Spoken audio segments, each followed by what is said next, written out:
Hey guys, welcome to my channel, and today we're gonna take a look at another horrible case with you. The case of Sabrina Kouider, a horrific crime in an upscale London neighborhood.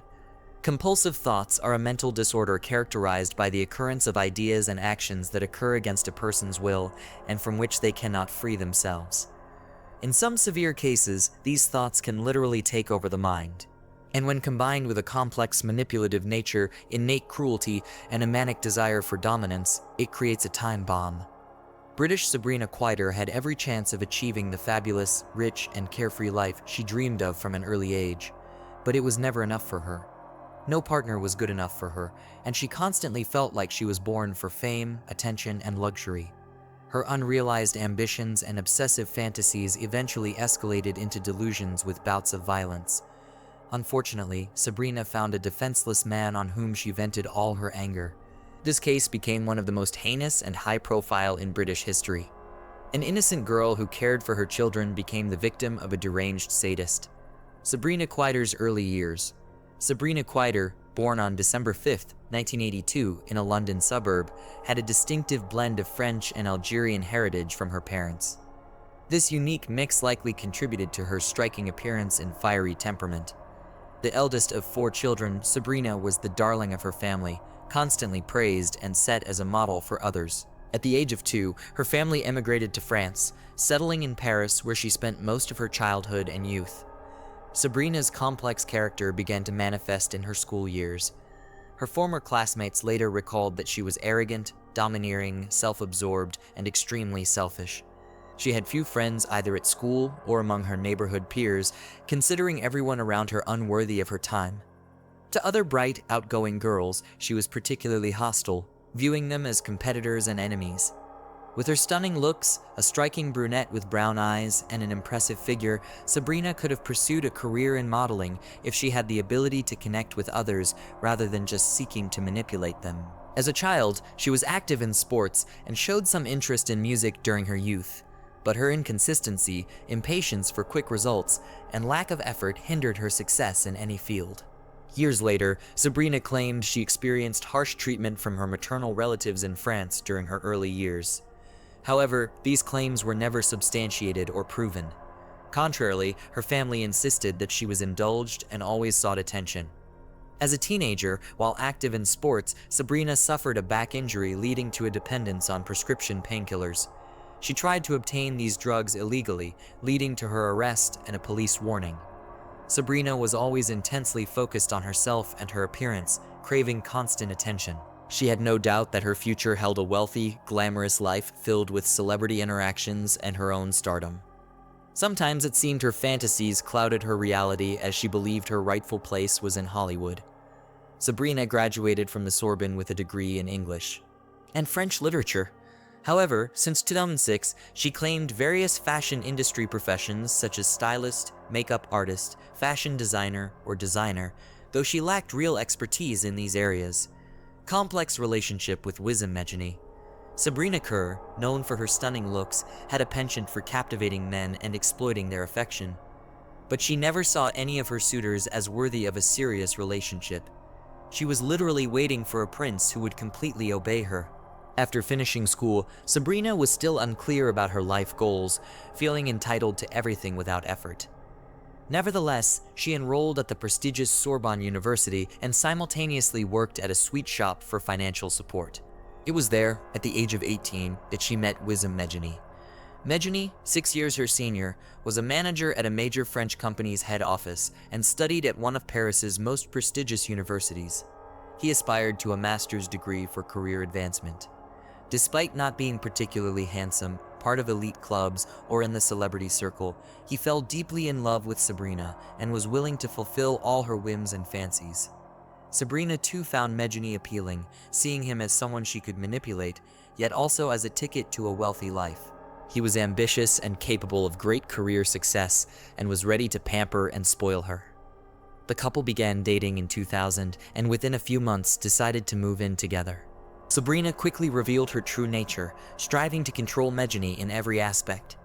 If her demands were not met, she resorted to tantrums, manipulations, and even physical violence. Moreover, she soon started openly cheating on Mejani, not bothering to hide it or justify her actions. She could engage in flings with anyone from a random acquaintance to Mejani's best friend or colleague. Despite several attempts to end the relationship and leaving her, Mejani always returned, unable to break free from his deep love for Sabrina. In 2001, Mejani achieved his master's degree and a significant promotion. He began earning a substantial income, which he spent lavishly on Sabrina's luxurious clothing and entertainment. His family owned several properties in Paris, and he managed them, giving all the rental income to Sabrina. Mejani, who also had Franco-Algerian roots, saw a kindred spirit in Sabrina. According to some reports, in the fall of 2001, the couple married in a special Muslim ceremony, evidenced by a certificate issued by the Argento Mosque. However, this religious ceremony was insufficient to make the union official and legal. The couple had a son, whose paternity Mejani officially recognized.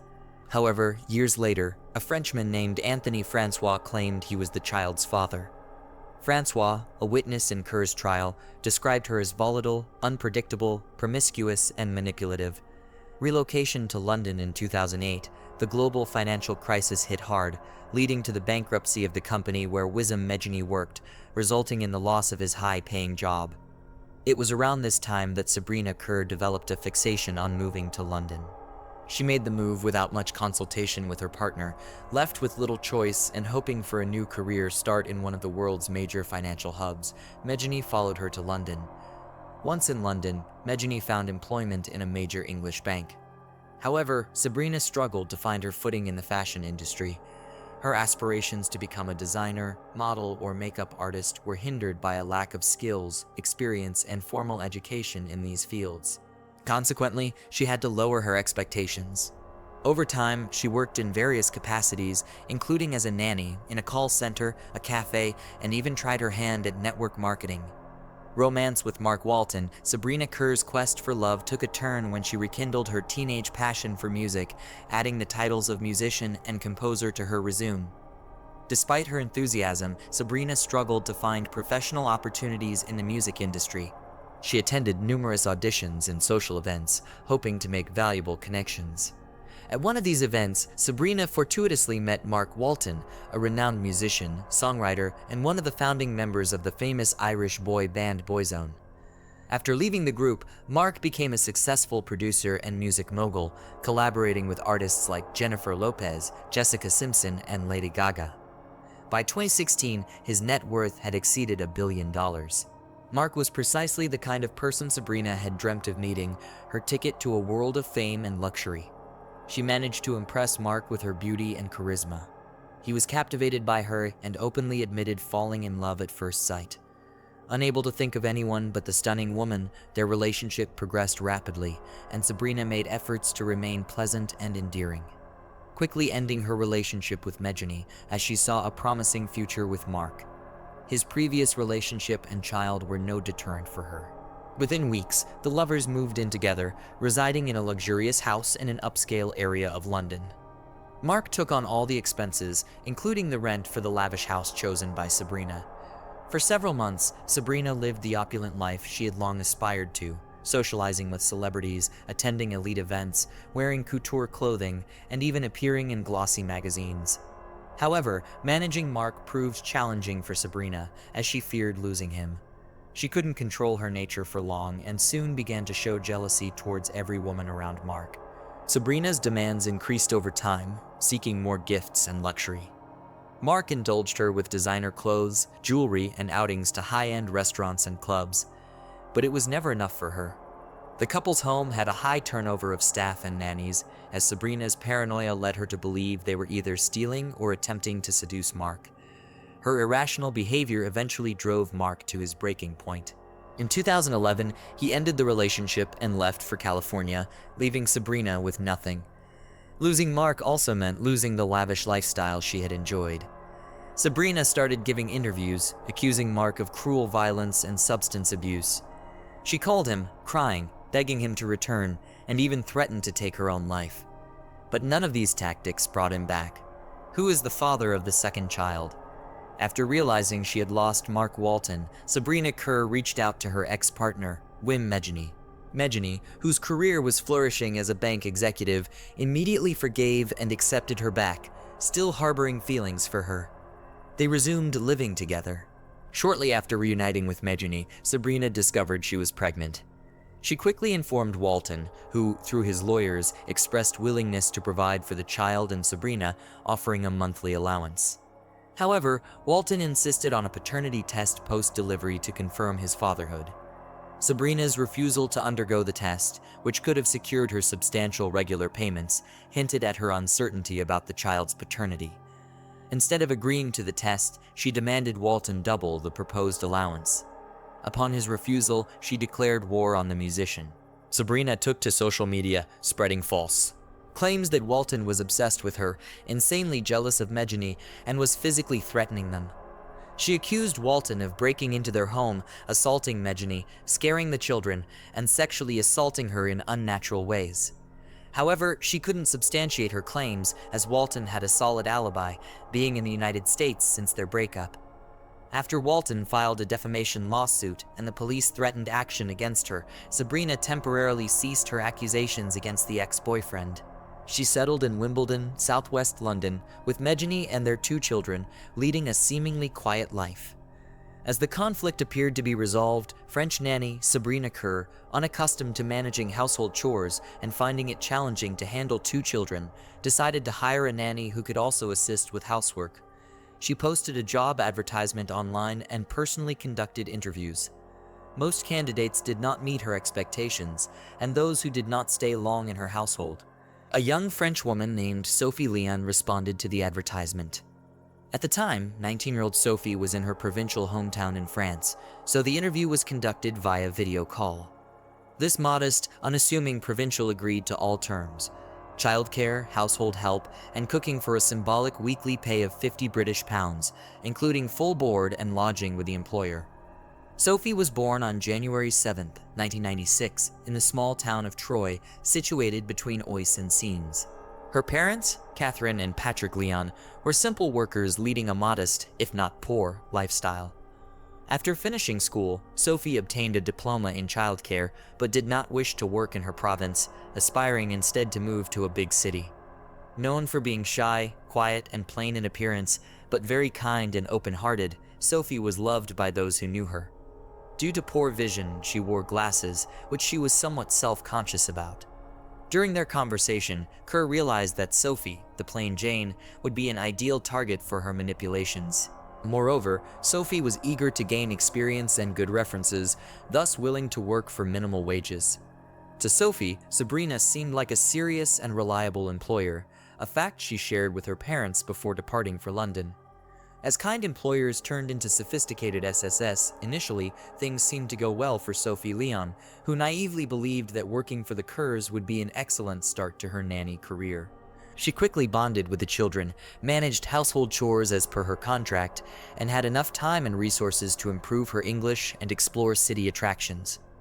This peaceful period lasted several months, and all seemed well. Problems began when Money lost his job, and the family's only stable income became the monthly child support payments from Walton. Sabrina again demanded increased payments from Walton, who in turn requested a DNA test to confirm his paternity. The family faced serious financial issues, struggling with expensive rent and basic living expenses. Sabrina, unwilling to cut back on her luxuries and desperate to maintain her socialite lifestyle, became irritable and aggressive, often taking out her anger on the young nanny. The couple attempted to start a bakery business with their last funds, but it failed. Sabrina then turned to Walton, asking for a substantial amount of money to launch her clothing line, only to be met with a categorical refusal, leading to tears and complaints about poverty. Sabrina frequently complained to Leon about her ex-lover, and the nanny tried to console her employer. What happened next varies depending on the source. According to one version, Kerr conceived a plan to use Sophie as a weapon for blackmailing Walton. She intended to portray Sophie as Walton's accomplice and lover, supposedly planted in their home to disrupt their lives and endanger the children. Sabrina claimed that the provincial fool was in love with Walton, who used her as a tool for revenge. She believed that recording the nanny's confessions on tape or video and presenting them to the police would be sufficient evidence to demand compensation from Walton for his heinous act. However, Sophie refused to give false statements on camera. Another version, as argued by Kerr's lawyers in court, suggested that due to her mental disorder, Sabrina genuinely believed in her conspiracy theory and saw Sophie as an enemy and a threat to her family. She allegedly didn't force the nanny to give false testimony, but truly believed Sophie was Walton's accomplice, infiltrated into their household to harm them. Regardless of the truth, Sophie's life soon turned into a living nightmare, torture chamber in the basement of a wealthy home. Initially, young French woman Sophie Leon was burdened with extra work without a corresponding increase in her meager salary. Eventually, she was engaged in endless chores from dawn till late night with no personal time and effectively imprisoned within the house walls. Sophie's pay was soon halted entirely, and to prevent her escape or return to France, her employers confiscated her passport, making her a captive. Her communication with family was strictly monitored. The situation worsened. Sophie was barely fed and constantly pressured to give false statements against Walton, whom she had never met or known. She was communicated with solely through screams, insults, and threats. Accused of stealing money and valuables, she was threatened with imprisonment if she failed to comply with their demands against the musician. When screaming and blackmail proved ineffective, the Kerrs resorted to more brutal and sophisticated methods. Sophie was effectively relocated to a cold basement where she spent all her time when not working. Fed scantily once or twice a day, she became emaciated and weak. However, the cold and hunger were not the worst. She endured physical abuse, became the most torturous stage. It started with slaps and hair pulling but escalated when Sabrina broke Sophie's nose in a violent assault. The sight of blood seemingly unleashed Sabrina's fury, turning beatings into a daily ordeal for Sophie. Each day brought new methods of cruelty designed to inflict unbearable pain and suffering. The basement of this wealthy house in an affluent London area turned into a real torture chamber for Leon, with no hope of rescue. Strange visit to the police station. In late summer 2017, Sabrina Sir brought the unfortunate Sophie Leon to a police station, claiming that Sophie was ready to testify against Mark Walton, with whom she allegedly had a romantic and criminal relationship, and who had supposedly sent her to their house to abuse. The children, however, Sophie remained silent, refusing to say what Sabrina demanded. The police decided to speak with Sophie privately and took her to a separate room. Sabrina was furious, fearing that Sophie would reveal the horrors happening at their home and implicate her and her husband. Mysteriously, Sophie chose not to disclose anything or seek help. The police's response was also peculiar. Despite seeing a malnourished, frightened, and weakened young woman, they did not call a doctor or a psychologist to ensure her well-being and safety. At that point, the 21-year-old nanny weighed less than 40 kg, had partially lost her hair, was missing a front tooth, and was noticeably limping. Yet, none of this raised any concern with the officers, who simply let everyone go home. Disturbing phone call and a funeral in mid-September, Sophie Leon made her final call to her mother. Sobbing, Sophie confessed to her mother that she wanted to return home but had no money. Catherine, without delving into details, simply told her daughter that she would buy her a ticket and asked her to pack her bags immediately. This was the last time she would hear Sophie's voice. A few days later, on September 20th, 2017 in the evening, the Kerrs neighbors called the police. They were alarmed by a fire in the yard, not so much by the fire itself, but by the nauseating, sweetly greasy smell emanating from it. A neighbor said he immediately realized it smelled like burning flesh and hair, along with something unidentifiable, and the thick smoke that stretched half a block instantly impregnated clothes and skin with this stench. Firefighters and a police car arrived at the scene. The house owners, appearing calm and seemingly unaware of the reason for the emergency services visit, met them after extinguishing the fire. What looked like a charred human hand was discovered in the ashes. The couple was immediately taken into custody, and severely burnt human remains were extracted from the fire. The gender and age of the deceased were indeterminable, but soon the body was identified as Sophie Leon's, recognized by the melted metal frame of the glasses embedded in the skull, which Sophie always wore. Cause of death. Determining the cause of Sophie Leon's death was challenging, as her body was almost entirely destroyed by fire. Forensic experts found multiple rib fractures, jaw cracks, and evidence of blunt force trauma on her skull and limbs, indicating she had suffered these injuries while still alive. Additionally, several of her teeth were missing, and her nose was severely damaged. It became clear that Sophie had endured prolonged and brutal beatings resulting in broken bones and knocked out teeth. However, assessing the state of her internal organs and identifying any penetrating wounds was impossible due to the extent of the fire damage. The discovery of horrific video recordings in the house, showing Sophie being tortured and coerced into confessing collusion with Walton and intent to harm the children, revealed the true sadistic nature of her captors. Sophie was beaten with fists, an iron cord, a golf club, and even subjected to electric shock torture. She also endured humiliations such as being forced to submerge her head in a toilet until she began to suffocate. According to experts, Sophie likely died from asphyxiation before being burned on the pyre, sparing her from the agony of being alive during the burning. Trial and sentence. Sabrina Kerr and Wim Munye denied guilt and displayed no remorse for their brutal crime. After the murder, Munye calmly went to a nearby supermarket to buy firelighter fluid for burning the body and dinner for his family, behaving as if nothing unusual had happened. The first court hearings against the sadistic couple began in March 2018.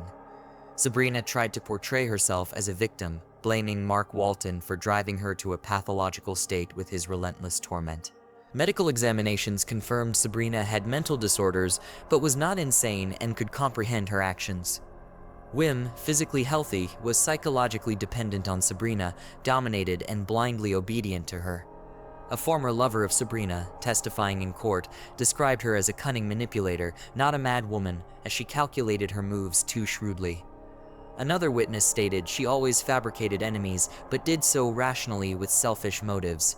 On June 26, 2018, the court found the couple guilty of torturing, humiliating, and murdering their nanny under aggravating circumstances. They were sentenced to life imprisonment, eligible for parole only after 30 years. Neither admitted guilt, continuously appealing to mitigate their sentences. Sabrina attempted to feign insanity, hoping to move from prison to a hospital, but was unsuccessful. Mark Walton, present at the trial, expressed guilt over his ex-lover's actions, as she committed these atrocities to gain his attention and financial compensation. He offered his deepest condolences to the victims' parents and voluntarily issued a substantial check to support the grief-stricken family who lost their beloved daughter. Thanks for watching, guys. Subscribe to the channel, and also don't forget to click the bell. There are many shocking stories ahead.